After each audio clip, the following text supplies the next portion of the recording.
माता की, भारत माता की, छत्रपती शिवाजी महाराज की, धर्मवीर छत्रपती संभाजी महाराज की, जय भवानी, जय भवानी, जय जय जय जय जय भवानी, जय जय जय जय जय शिवाजी। हिंदवी स्वराज्याचे सरसंस्थापक छत्रपती शिवरायांना मानाचा मुजरा करतो।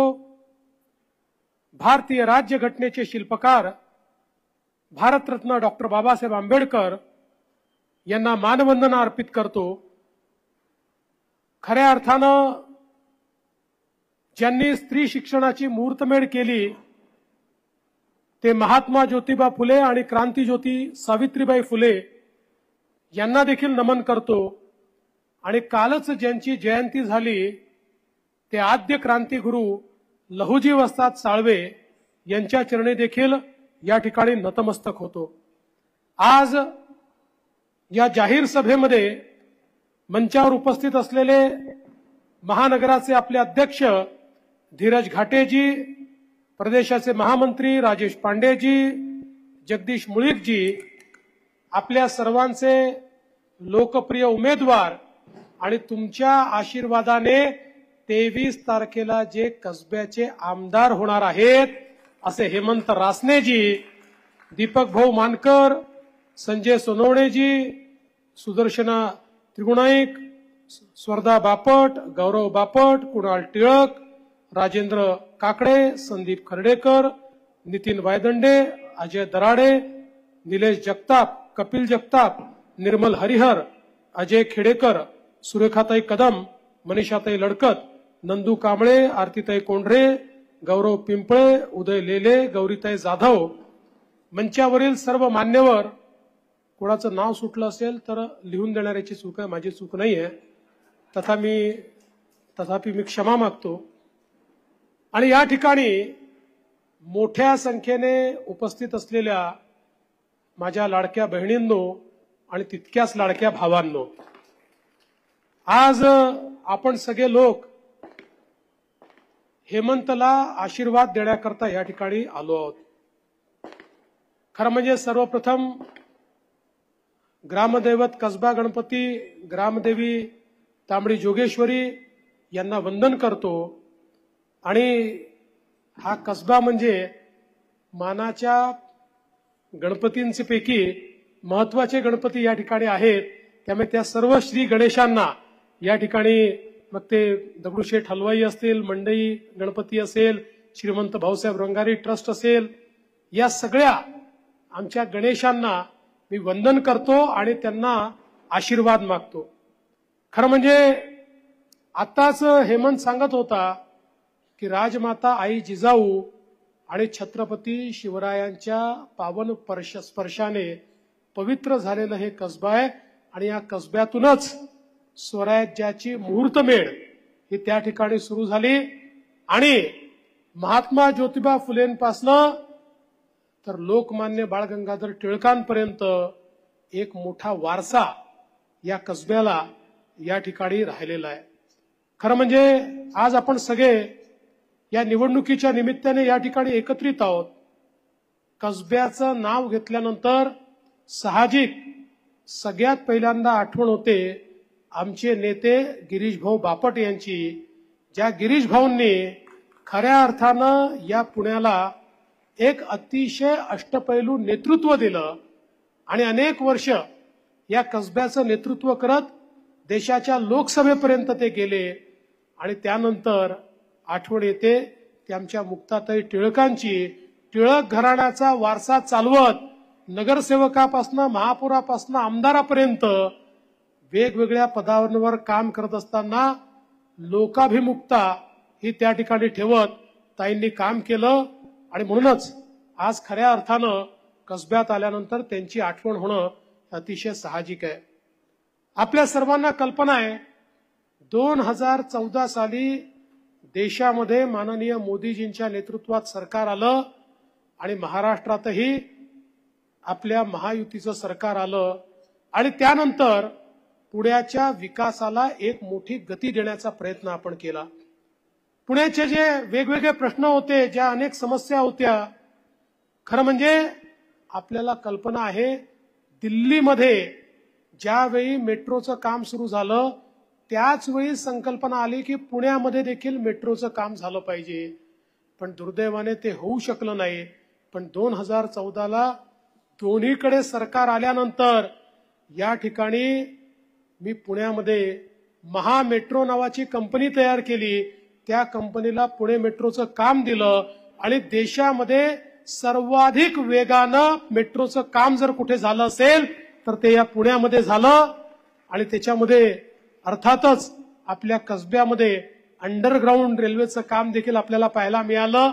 आणि आज पुण्याचा सातत्याने विस्तार मेट्रोचा आपण करतोय. नवनवीन सोपान त्याच्यामध्ये, नवनवीन स्टेशन्स त्याच्यामध्ये, नवनवीन इलाका त्याच्यामध्ये आपण ऍड करतोय. एक प्रकारे मोठ्या प्रमाणात ट्रान्सपोर्टेशनची सिस्टीम ही मेट्रोमुळे सुरू झाली. यासोबत आपल्याकडे पीएमपीएलच्या बसेस होत्या. बसेसची हालत काय होती हेमंतनी सांगितलं. स्टँडिंग कमिटीचा तो चेअरमन होता, उत्तम काम त्या काळामध्ये त्यांनी केलं. मी त्यावेळी त्यांना सांगितलं, आपल्या महानगरपालिकेला सांगितलं की आपल्याला इलेक्ट्रिक बसेस आणायच्या आहेत. आणि मी इलेक्ट्रिक बसेसच्या कंपन्यांना बोलवलं आणि त्यांना सांगितलं मला इलेक्ट्रिक बसेस हव्या आहेत, त्या मला एसी हव्या आहेत. पण आता ज्या बसेस चाललेल्या आहेत त्याचं जे तिकीट आहे त्या तिकिटापेक्षा 10 पैसे देखील जास्त न देता मला या बसेस हव्या आहेत. आणि आपण त्याचं टेंडर काढलं आणि मला सांगताना आनंद वाटतो, अतिशय चांगल्या एअर कंडिशन्ड इलेक्ट्रिक बसेस या ठिकाणी पुण्यामध्ये आपण आणल्या आणि 1500 बसेसची फ्लीट उभी राहिली. आज संपूर्ण देशामध्ये सर्वात जास्त इलेक्ट्रिक बसेस जर कुठल्या एका महापालिकेकडे असतील तर त्या पुणे महानगरपालिकेकडे आहे.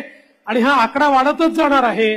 त्यामुळे पब्लिक ट्रान्सपोर्टेशनमध्ये मेट्रो असेल, बस असेल, एक महत्वाचं कार्य, किंवा छोट्या बसेस असतील. आणि हे मेट्रोचं काम करताना स्वारगेटचा जो डेपो आहे आपण जर तो बघितला तर देशातला सगळ्यात उत्तम डेपो, ज्या ठिकाणी मल्टी मॉडेल ट्रान्सपोर्टेशन सिस्टीमचं ऍग्रिगेशन, एकत्रीकरण आपण केलेलं आहे. म्हणजे पीएमपीएलची बसचा डेपो त्या ठिकाणी आहे, एसटीचा बसचा डेपो त्या ठिकाणी आहे, मेट्रोचा डेपो त्या ठिकाणी आहे. आणि मेट्रोचं जे चेंज ओव्हर होऊ शकतं अशा मेट्रोचं इंटिग्रेशन, वेगवेगळ्या मेट्रो देखील त्या ठिकाणी एकत्रित येत आहेत. त्यामुळे देशातलं सगळ्यात मोठं मल्टी मॉडेल मेट्रो स्टेशन हे देखील या पुण्यामध्ये आपण तयार केलं आणि पुण्याला एक वेगळं स्वरूप देण्याचा प्रयत्न केला. आपल्याला कल्पना आहे पुण्याचं ट्रॅफिक मॅनेजमेंट करण्याकरता आपण इंटिग्रेटेड ट्रॅफिक मॅनेजमेंट सिस्टीम इथे सुरू केली. आर्टिफिशियल इंटेलिजन्सचा उपयोग आपण त्यामध्ये करतो. ही सिस्टीम आज रस्त्यावरचे जे दिवे आहेत ते रस्त्यावरचा ट्रॅफिक सेन्स करून किती मिनिटं तो दिवा राहिला पाहिजे याचा त्याला ऑटोमॅटिकली कळतं आणि त्या माध्यमातून तो दिवा त्या ठिकाणी ऑपरेट होतो. त्यामुळे ट्रॅफिकची स्पीड वाढते, लोकांना कमीत कमी थांबावं लागतं. अशा प्रकारचं इंटिग्रेशन देखील या पुण्यामध्ये आपण केलं. आपल्याला माहिती आहे चांदणी चौकाचा पूल असेल किंवा वेगवेगळ्या प्रकारचे रस्ते असतील, पुलं असतील, इतक्या मोठ्या प्रमाणात पुण्याचा चेहरा मोहरा बदलण्याचं काम हे या ठिकाणी केलं.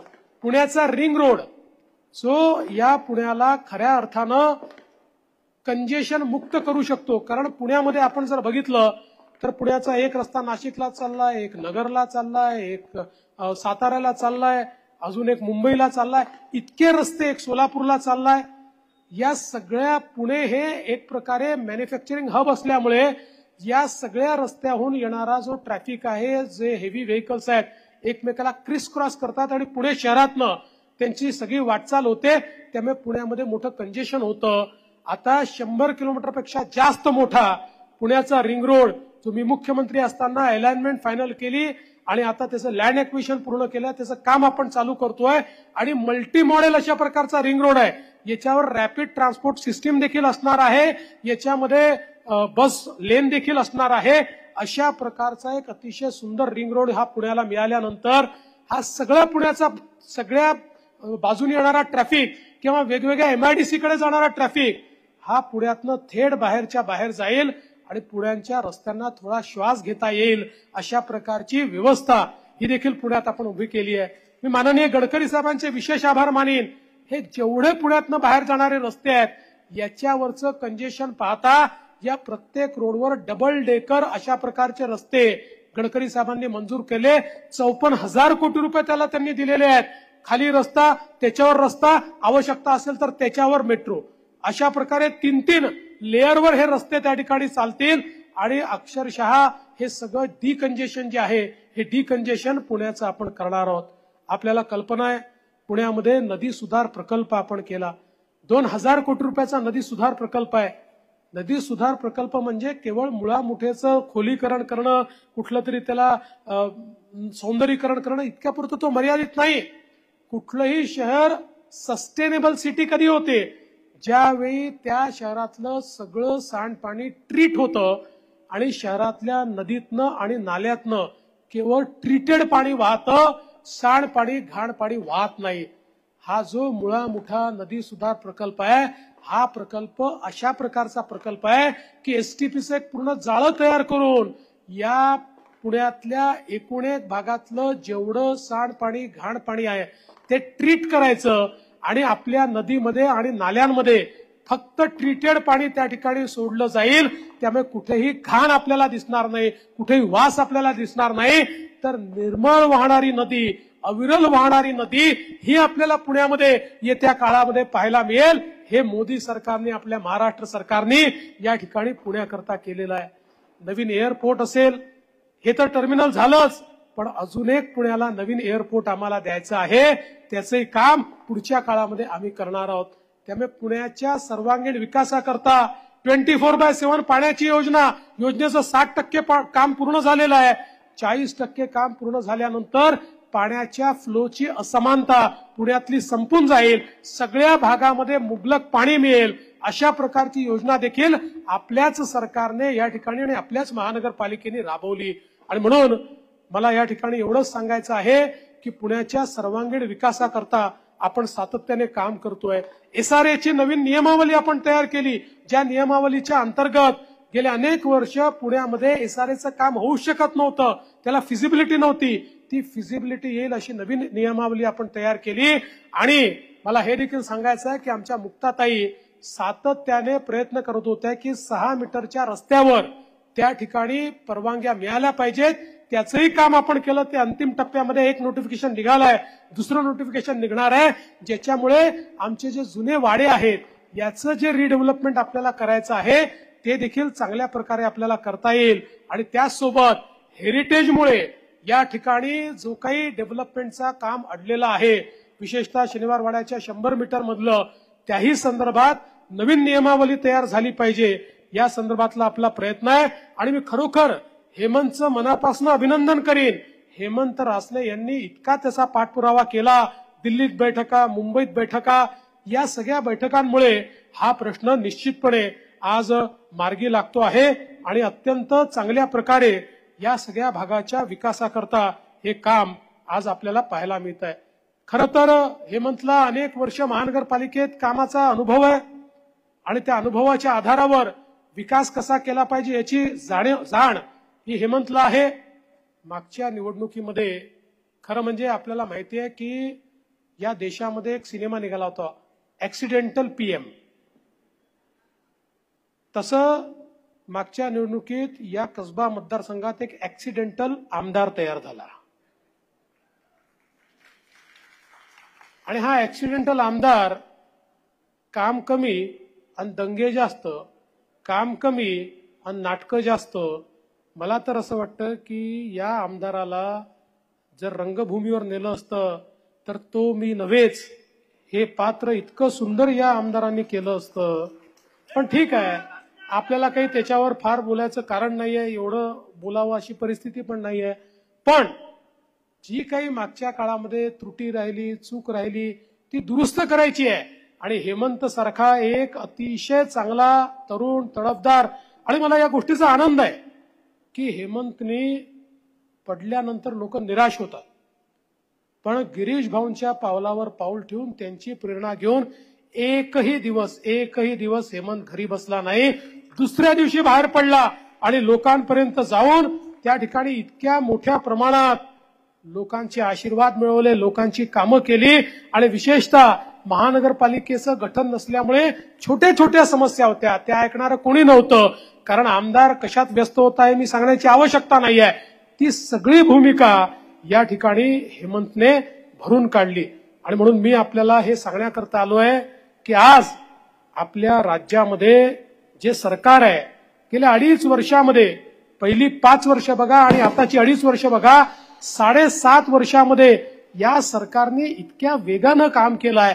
आपलं सरकार हे गती आणि प्रगतीचं सरकार आहे. मध्ये 2.5 वर्षाचं स्थगितीचं सरकार होतं. आता गती आणि प्रगती ही आपल्याला पाहिजे आहे की स्थगिती आपल्याला पाहिजे आहे, हा विचार करून या निवडणुकीमध्ये आपल्याला सामोरं जायचं आहे. आज खरं म्हणजे इतक्या सगळ्या योजना मला सांगता येतील, मी सगळ्या योजना आपल्याला सांगणार नाही. काय परिवर्तन केलंय, काय बदल केलाय, कसं इन्फ्रास्ट्रक्चर तयार केलंय, या सगळ्या गोष्टी आपण रोज पाहताच आहात. पण त्यासोबत मला एक गोष्ट निश्चितपणे सांगायची आहे की आमचे माननीय प्रधानमंत्री नरेंद्र मोदीजींनी आम्हाला एक मंत्र दिला. आणि हा मंत्र काय आहे तर देशामध्ये भारताला आणि महाराष्ट्राला जर विकसित भारत आणि विकसित महाराष्ट्र करायचा असेल तर आपल्या लोकसंख्येच्या 50% हिस्सा असलेल्या आपल्या ज्या महिला आहेत, माता भगिनी आहेत, यांना सामाजिक आर्थिक परिवर्तनाच्या केंद्रस्थानी आपल्याला आणावं लागेल. आणि म्हणूनच मोदीजींनी बेटी बचाओ बेटी पढाओ पासनं तर लखपती दीदी पर्यंतचे 14 वेगवेगळे कार्यक्रम आखले. लखपती दीदी हा तर कार्यक्रम असा आहे की सर्वसामान्य घरची आमची महिला सरकारच्या योजनेतनं त्या ठिकाणी व्यवसाय सुरू करते आणि वर्षाला 1 लाख रुपयांपेक्षा जास्त कमावते, तिला आपण लखपती दीदी म्हणतो. मोदीजींच्या प्रेरणेने महाराष्ट्रामध्ये आम्ही 11 लाख लखपती दीदी बनवले आहेत. पुढच्या काळात 25 लाख लखपती दीदी असतील आणि 2028 पर्यंत 50 लाख लखपती दीदी या महाराष्ट्रामध्ये करण्याचा निर्णय आम्ही या ठिकाणी घेतलाय. यासोबत आपण हा निर्णय केला की आपल्या राज्यामध्येही आपण काही वेगळे निर्णय घेतले. लेक लाडकी सारखी योजना आणली, ज्या योजनेमध्ये घरी मुलगी जन्माला आली तर मुलीच्या जन्माचं स्वागत झालं पाहिजे. मुलगी जन्माला आली की त्या घरी 5,000 रुपये, ती पहिल्या वर्गात गेली की 5,000 रुपये, ती 7व्या वर्गात गेली की 7,000 रुपये, ती 11व्या वर्गात गेली की 8,000 रुपये आणि मुलगी 18 वर्षाची झाली की 75,000 रुपये, असे 1 लाख रुपये आपण त्या घराला देतो. आपल्या घरी जणू लक्ष्मीच आली आहे असं प्रत्यंतर त्या घराला आलं पाहिजे आणि मुलीच्या जन्माचं स्वागत झालं पाहिजे. म्हणून लेक लाडकी सारखी योजना आपण आणली. आपण दुसरी योजना आणली. आपल्याला कल्पना आहे आता उच्च शिक्षण बऱ्यापैकी महाग आहे. खासगी कॉलेजेसमध्ये 2 लाख, 4 लाख, 5 लाख फी भरावी लागते. मेडिकल, इंजिनिअरिंग, MBA, BBA, वकील, वेगवेगळे जे कोर्सेस आहेत त्याच्यामध्ये फी मोठ्या प्रमाणात आपल्याला भरावी लागते. मध्यमवर्गीयाच्या घरी जर 2 मुलं असतील, 1 मुलगा 1 मुलगी, तर ते मुलाला शिकवतात. ते हा विचार करतात की आपल्याकडे तर एकाला शिकवायचे पैसे आहेत आणि मग मुलीला बोलवून सांगतात तू BA, BCom, BSc सारखा एखादा कोर्स घेऊन घे, सरकारी कॉलेजमध्ये चालली जा, तुला शिकवण्याकरता आमच्याजवळ पैसे नाहीत, आमच्याजवळ जेवढे पैसे आहेत त्यात एकच जण शिकू शकतो, तुझ्या भावाला आम्ही शिकवतो, तुझं आम्हाला नंतर लग्नच करायचं आहे. मजबुरी असते, मजबुरीने ते आपल्या मुलीला शिकवत नाही. पण आम्ही हा निर्णय केला आणि आई बापाला सांगितलं तुमच्या मुलीला शिकवण्याकरता तुमच्याजवळ पैसे नसतील तर चिंता करू नका. मुलीचे मामा मुंबईच्या मंत्रालयामध्ये बसलेले आहेत, ते मामा मुलीच्या शिक्षणाचा खर्च करतील आणि 2 लाख असो, 4 लाख असो, 5 लाख असो, मुलींची 100% फी राज्य सरकारच्या माध्यमातून भरण्याचा निर्णय आपण घेतलेला आहे. आणि एवढंच नाही तर आपल्याला कल्पना आहे आपण महिलांना ST बसेसमध्ये 50% कन्सेशन दिलं. जेव्हा ST मध्ये 50% कन्सेशन दिलं, STचे लोक धावत धावत आमच्याकडे आले, कन्सेशन देऊ नका. का? म्हणाले ST ऑलरेडी तोट्यात आहे, ही डबघाईला जाईल. आम्ही म्हटलं आम्ही मदत करू पण योजना चालवायची आहे. महिन्याभरापूर्वी आले आणि आम्हाला म्हणाले साहेब काही झालं तरी योजना बंद करू नका. म्हटलं अजब लोक आहे तुम्ही, कधी म्हणता सुरू करू नका, कधी म्हणता बंद करू नका. म्हणाले काय सांगायचं साहेब, योजना सुरू झाल्यानंतर इतक्या महिलांनी प्रवास सुरू केला की तोट्यात असलेली आमची एसटी फायद्यामध्ये आली आहे. ही योजना आता तुम्ही सातत्याने चालवत राहा. खरं म्हणजे मी मग थोडीशी माहिती पण घेतली, चाललं काय आहे. माझ्या लक्षात आलं की आमच्या लाडक्या बहिणी अलीकडच्या काळामध्ये आमच्या भाऊजींना म्हणतात तुम्ही घरी बसा, कुठे जायचं तर मीच जाऊन येते, अर्धच तिकीट लागतं, तुम्ही गेले की काय व्यसन कराल, भरोसा नाही, पान खाल, तंबाखू खाल, खर्रा खाल, ठर्रा खाल, काय काय खाल, त्यापेक्षा मी जाते, अर्ध्या पैशात काम करून येते. त्यामुळे माझ्या भगिनीस, माझ्या लाडक्या बहिणीस आज या ठिकाणी मोठ्या प्रमाणात फिरताना आपल्याला दिसत आहेत. आणि यासोबत एक अजून महत्वाची योजना आपण आणली, मुख्यमंत्री माझी लाडकी बहीण योजना. ज्या योजनेच्या अंतर्गत लाडक्या बहिणींना महिन्याला 1500 रुपये देण्याचा निर्णय आपण केला. आम्ही निर्णय घेतला तेव्हा एक काँग्रेसवाले, उबाठावाले आम्हाला नावं ठेवायचे, सांगायचे तर होणारच नाही, आता जमणारच नाही, असं होऊच शकत नाही, आता जुमलाचा तुम्ही खोटच बोलताय. त्यांच्या सगळ्यांच्या नाकावर टिच्चून 2.5 कोटी बहिणींच्या खात्यामध्ये नोव्हेंबर पर्यंतचे पैसे भरून टाकले. पण मला बहिणींना सांगायचंय, बहिणींनो, जसे आम्ही तुमचे सख्खे भाऊ आहोत, तुमचे काही सावत्र भाऊ देखील मार्केटमध्ये फिरतायत.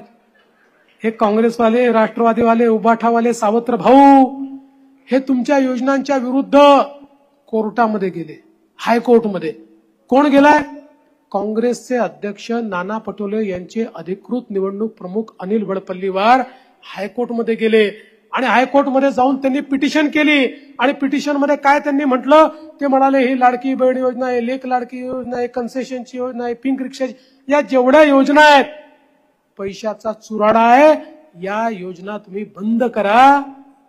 आम्ही देखील त्या ठिकाणी आमची भूमिका मांडली आणि माननीय हायकोर्टाने सांगितलं लाडकी बहीण आणि इतर योजना सुरूच राहतील, या योजना बंद होणार नाही. आणि आता तर आपण ठरवलंय, नवीन सरकार आलं की लाडक्या बहिणींना 1500 नाही 2100 रुपये आपल्याला द्यायचे आहे. बंधू भगिनींनो, आज एकीकडे बहिणींच्या मागे आपण उभा आहोत, दुसरीकडे आमचे जे लाडके भाऊ आहेत त्यांच्याकरता अप्रेंटिसची योजना आणली आहे. त्यांना चांगल्या आस्थापनेने त्या ठिकाणी जर नोकरी दिली, 1 वर्षापर्यंत 10,000 रुपयाचा त्यांचा पगार हा राज्य सरकार देणार आहे. 10 लाख मुलांना आपण त्या ठिकाणी अशा प्रकारे रोजगार देतो. 1 वर्षामध्ये ते त्याच ठिकाणी परमनंट होतील, नाहीतर एक्सपिरियन्सचं पत्र घेतील, दुसरीकडे नोकरी लागेल किंवा त्यांना व्यवसाय करता येईल. असे लाडके भाऊ देखील आम्ही या ठिकाणी तयार करतोय. समाजातल्या सगळ्या घटकांकरता, दीन, दलित, गोर, गरीब, आदिवासी, शेतकरी, शेतमजूर, महिला, अल्पसंख्याक, कोणीही आमच्या या योजनांमधून सुटलेलं नाही. प्रत्येकाला आपण त्या ठिकाणी मदत करण्याचं काम करतोय.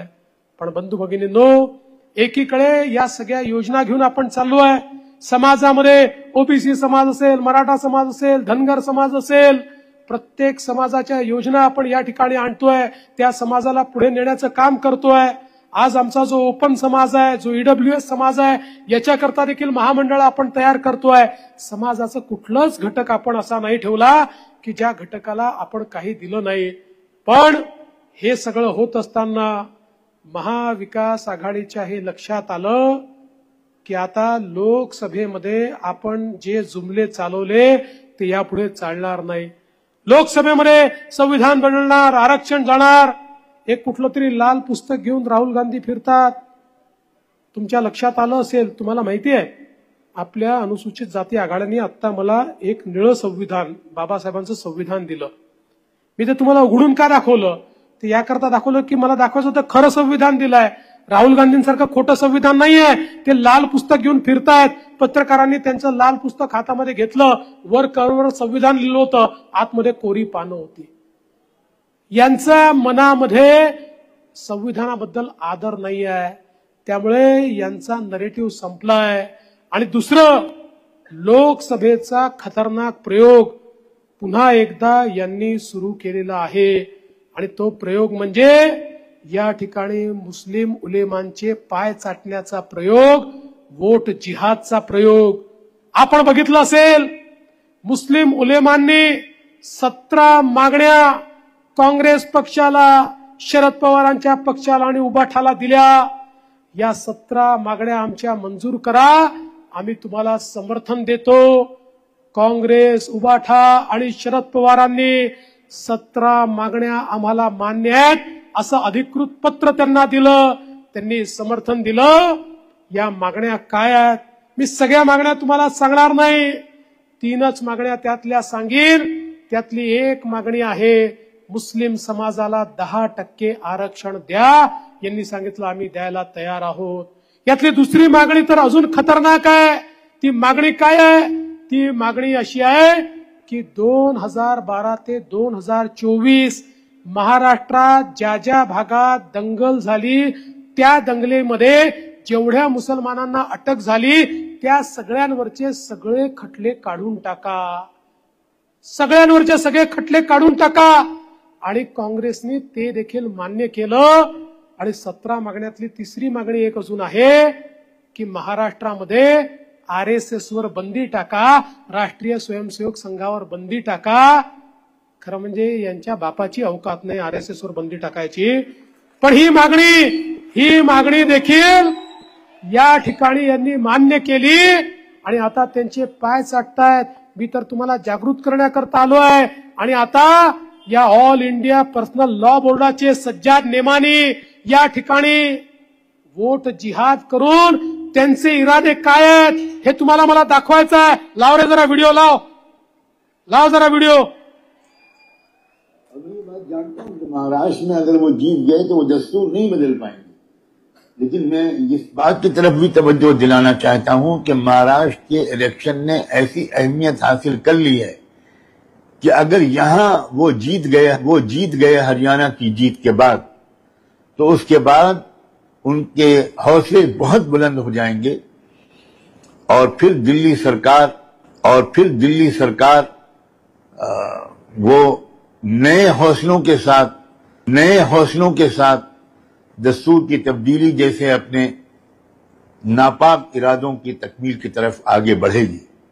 और अगर महाराष्ट्र में उनको शिकस्त हो गई तो इत्तलात के मुताबिक दिल्ली सरकार भी बहुत दिन तक नहीं ठहर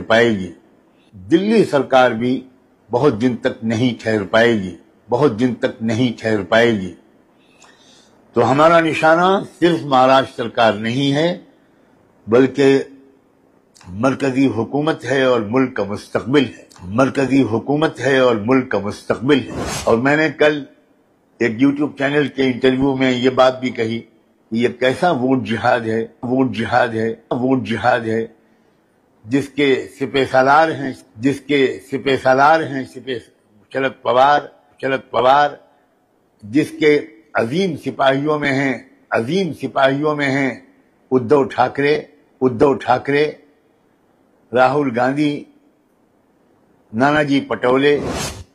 और मैं ये बात आपण ऐकलं असेल, या ठिकाणी वोट जिहाद करून या 17 मागण्या मान्य करण्याकरता महाराष्ट्राचं सरकार आणि दिल्लीचं सरकार देखील आम्ही घालवणार अशा प्रकारचे नापाक मनसुबे यांनी या ठिकाणी ठेवलेले आहेत.